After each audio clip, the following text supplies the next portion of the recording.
Zdravím všechny na YouTubeku, tak dneska tady mám nabíječku k litium-iontovému akupeku Black & Decker.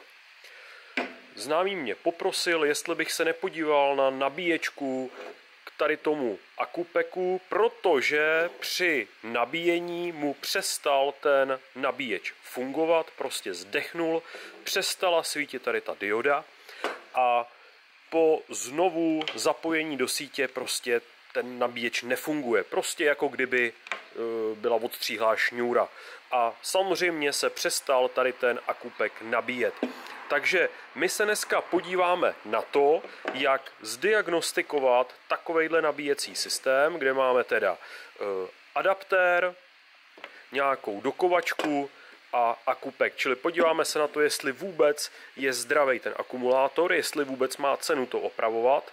Podíváme se na to, jestli lze vůbec rozdělat tady tu dokovačku a jak zdiagnostikovat ten zdroj a vlastně určit, kde by mohla být závada a pokusíme se tu závadu odstranit.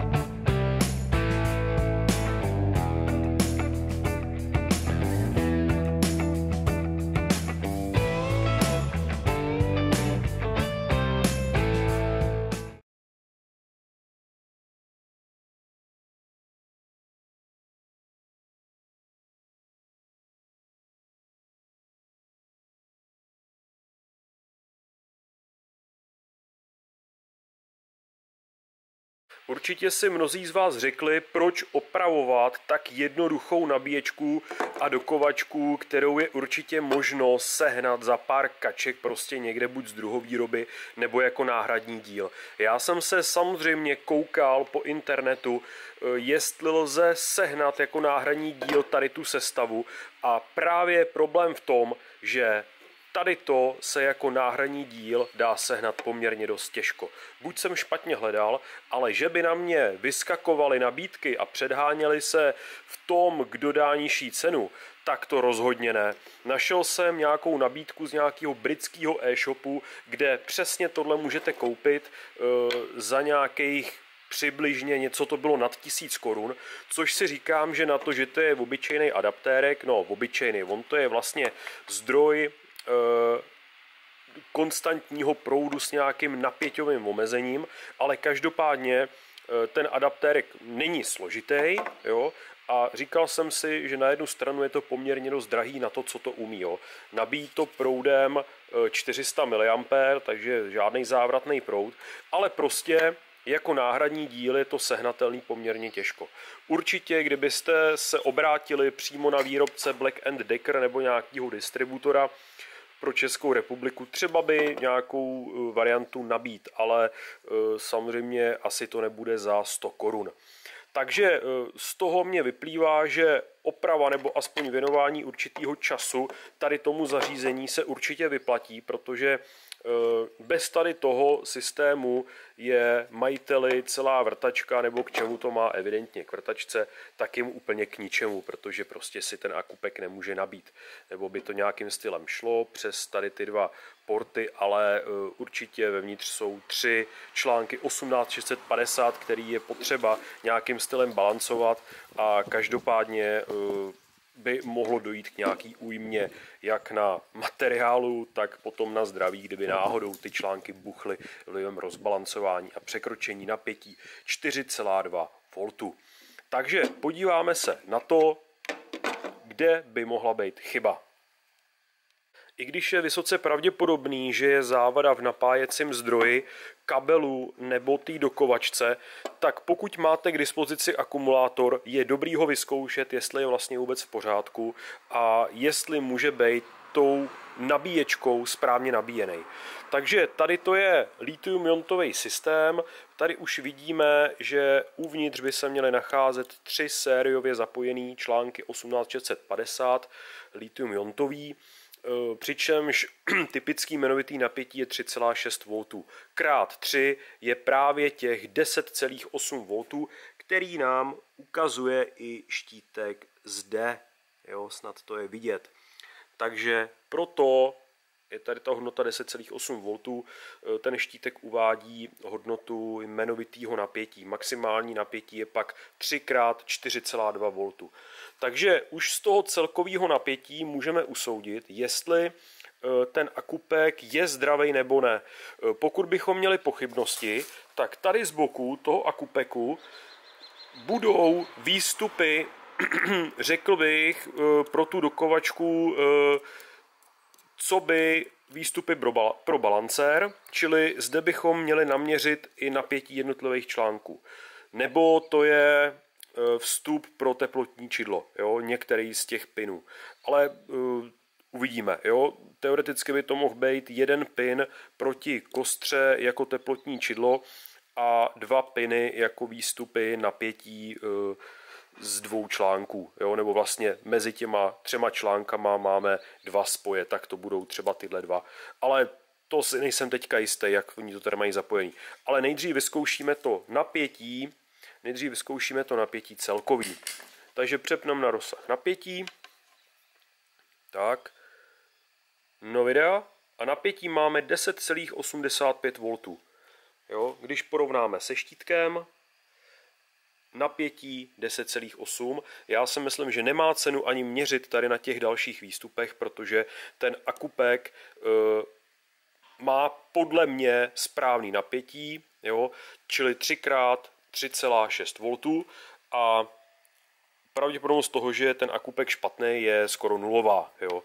Čili ten je podle mě zdravý. Každopádně, pokud by se ten akupek chtěl otestovat líp, tak každopádně by bylo dobrý z něj třeba nějaký proud táhnout, aby se vidělo, jestli to napětí bude stabilní, nestabilní, ale já si myslím, že v tady tom akupeku problém nebude, takže vytáhnu pomocný drátky, který by samozřejmě tím, jak tady budu třeba s tím akupekem nějakým stylem šachovat, tak by se to mohlo vyskratovat a to nechceme. Takže akupek dávám zatím bokem a soustředíme se na další části a to je adaptér a dokovačka. Když se zaměříme teda na další 3 oblasti, kde by mohla být chyba, dokovačka, kabel nebo adaptér, tak jak jsem tak zhruba postupoval?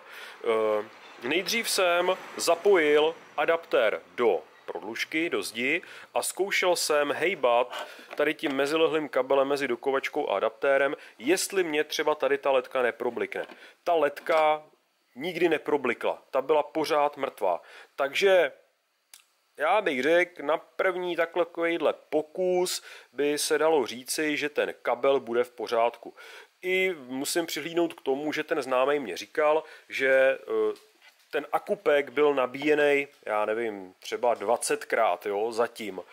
Samozřejmě ta vrtačka už není v záruce, jo, už uplynuly 2 roky, ale každopádně nemyslím si, že po 20 nabíjecích cyklech by odešel kabel. Samozřejmě, kdyby ta nabíječka byla nějak špatně skladovaná, kdyby s ní prostě točil nad hlavou a prostě tancoval na ní a kdesi cosi, tak samozřejmě může ten kabel odejít, ale ten kabel jako na první pohled, jo, vypadá asi v pořádku, jo.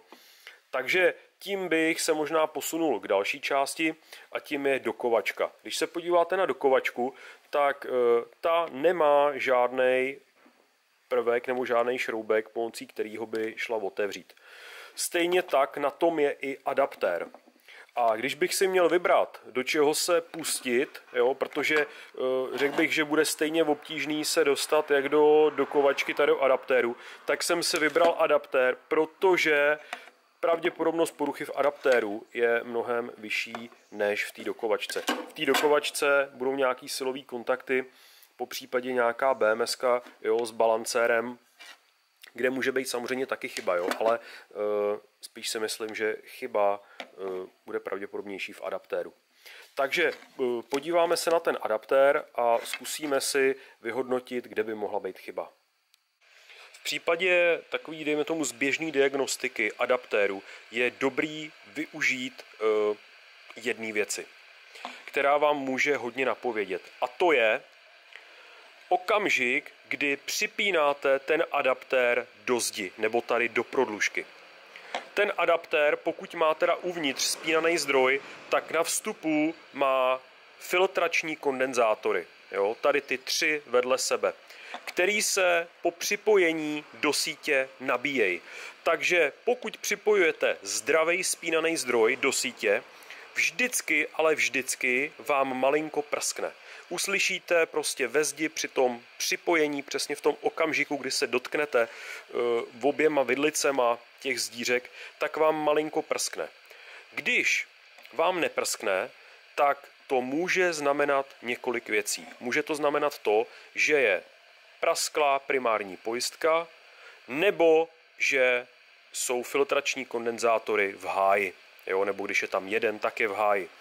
Ale každopádně už jenom z toho, že ten adaptér strkáte do té zásuvky, tak vlastně během 2 vteřin můžete, dejme tomu na nějakých 95% říct, jestli je primární obvod v tom adaptéru v pořádku nebo ne. Samozřejmě není to 100%, ale může vám to hodně napovědět. Já to teďka nebudu zkoušet jednou rukou, protože už tady na tom adaptéru nemám kryt, jo. Ale když jsem na tom měl ještě kryt, jo, tak jsem si ho strčil do zdi a bylo slyšet malinký prostě prsknutí. Tak jsem si říkal, to byly dveře, to nebylo prsknutí.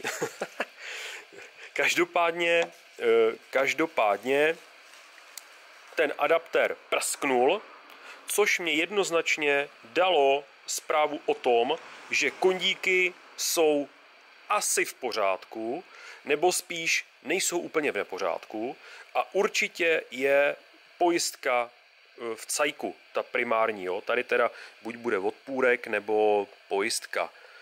Každopádně to dává najevo i to, že spínací tranzistor v tom primáru je taky v pořádku. Takže pravděpodobnost, že je v pytli primár, je nízká. Spíš se zaměřit na sekundár.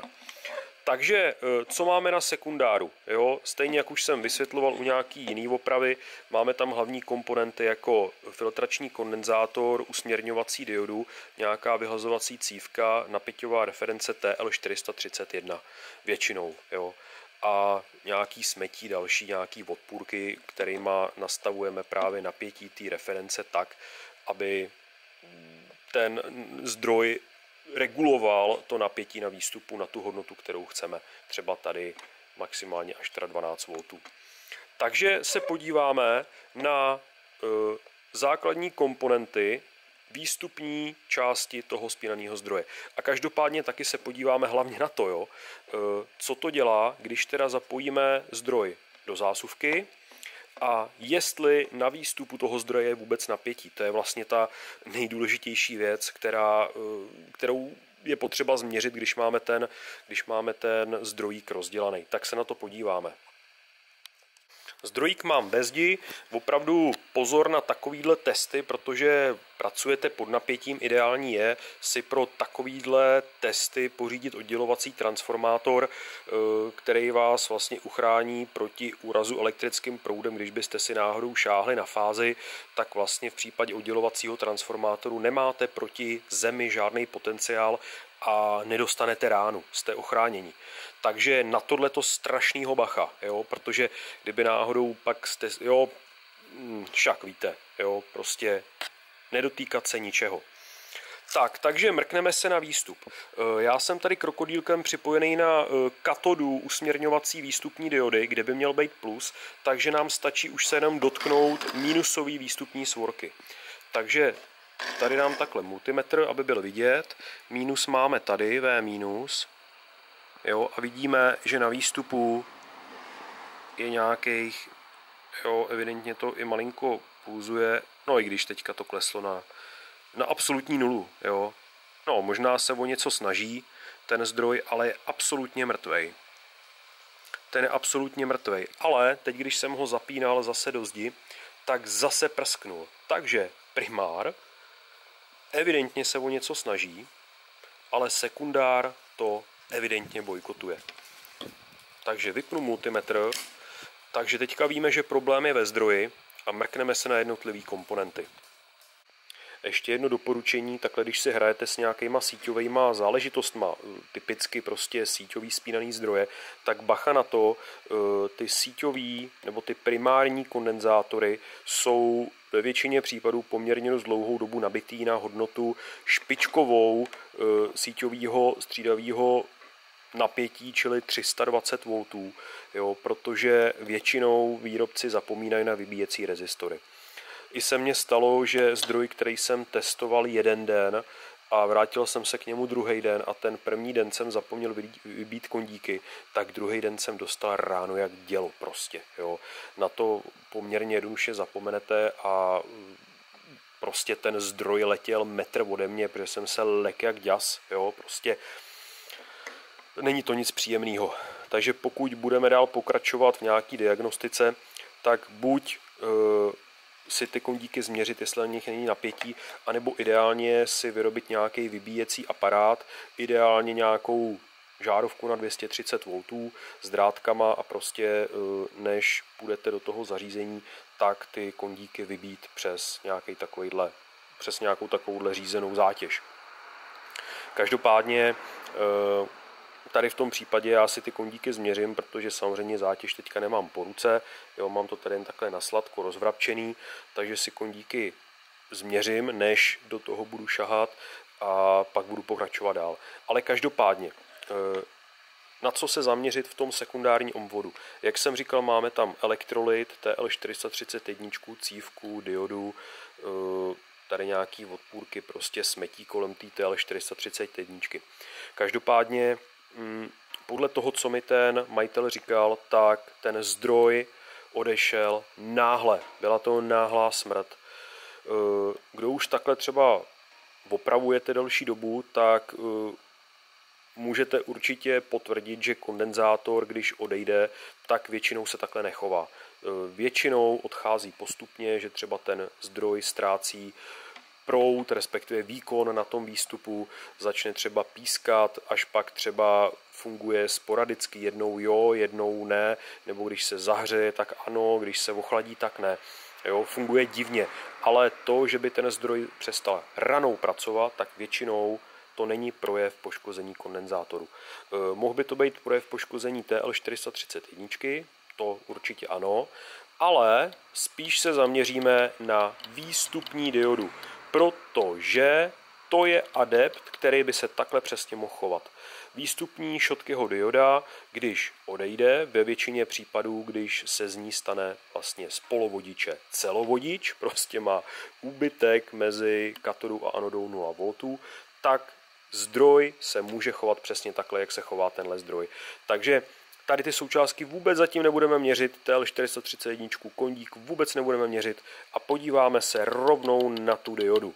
Takže já jdu omrknout kondíky a podíváme se na diodu.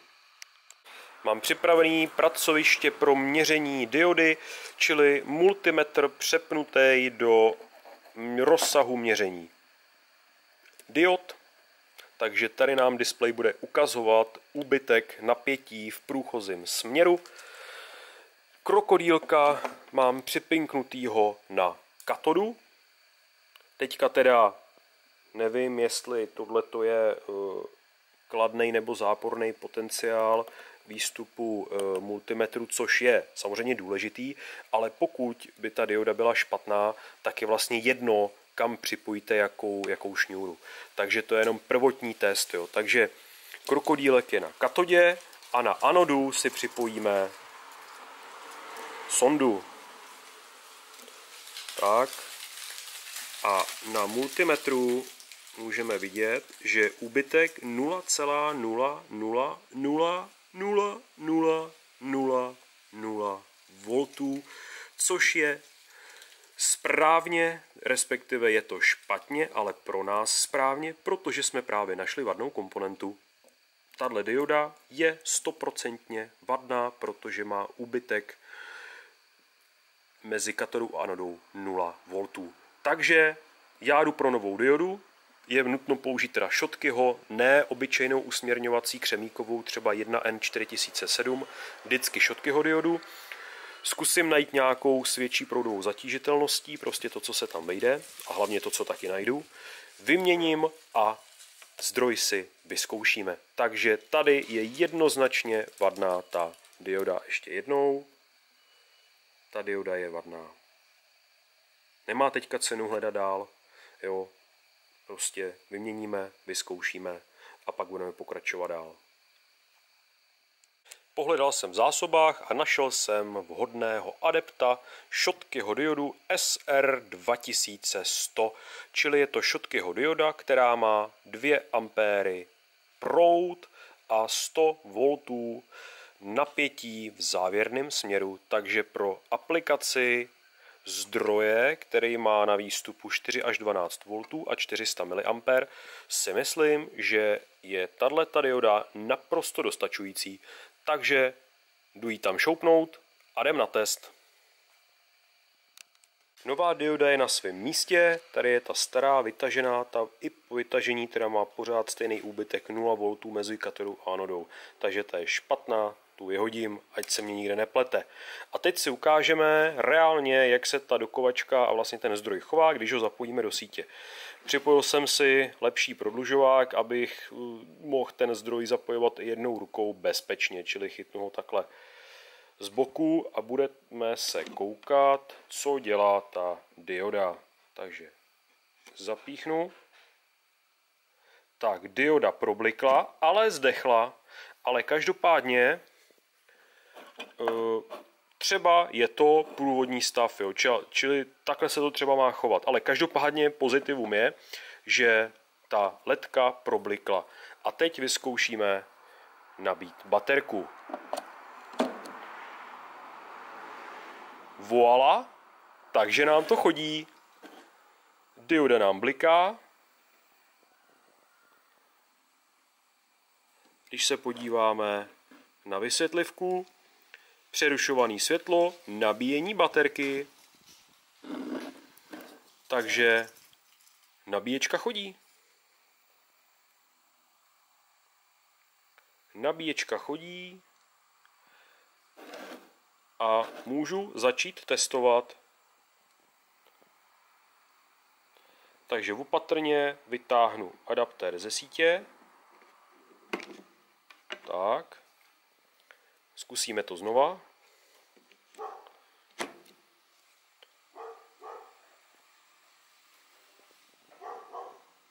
Sviští jak za mlada. Takže já si myslím, že se nám zadařilo. Takže to bylo opravdu jednou jedinou komponentou a to špatnou výstupní diodou 2 ampérovou, respektive vyměnil jsem teda 2 ampérovou Schottkyho diodu. Takže já udělám jednu věc ještě.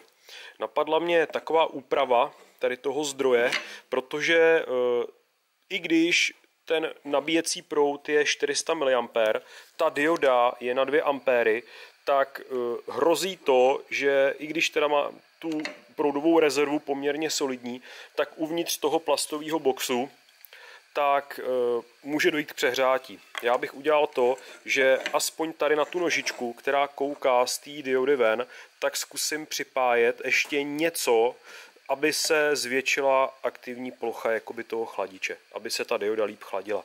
A myslím si, že pak to musí být svatý i dlouhodobě. Takže já jdu něco vymyslet. Tuning chlazení je dokonán. Na výstupní nožičku, která vychází z katody, se připájel měděnou folii tak, aby byly dodrženy izolační vzdálenosti, aby tam ta folie držela a aby byla co nejblíž tomu tělu. Jo, čili tady vznikne teplo, nožičkou to teplo teče do měděného chladiče a ten nám poslouží k tomu, aby poklesla teplota na té diodě. Jo, takže s takovouhle úpravou si myslím, že už se ta dioda nebude muset měnit, protože si myslím, že opravdu odešla přehřátím uvnitř toho plastového pouzdra, plastového těla. Takže já si myslím, že oprava je zdárně u konce. tady ten kryt přilepím nějakým lepidlem, evidentně nějakým lepším sekundákem, uvidím, jak to bude držet, ale tady mě teda při rozdělávání upadla jedna tady ta nožička, jeden tady ten cvoček, takže uvidím, jak to bude držet, když to tam vrátím nazpátek, ale každopádně to podlepím ještě nějakým, jo, tady je vlastně ten cvonič, ale ten už použít nepůjde, ale každopádně to zalepím nějakým lepším sekundákem. Každopádně další věc, kterou udělám, je, že teda ještě budu testovat, dobiju tady ten akupek do plná, čili tak, aby mě ta zelená dioda svítila trvale. No a vlastně tím moje práce skončí a předám soustavu pro testování majiteli. Takže děkuji moc za pozornost, pokud se vám video líbilo, tak klikněte na like nebo na odběr, budu moc rád.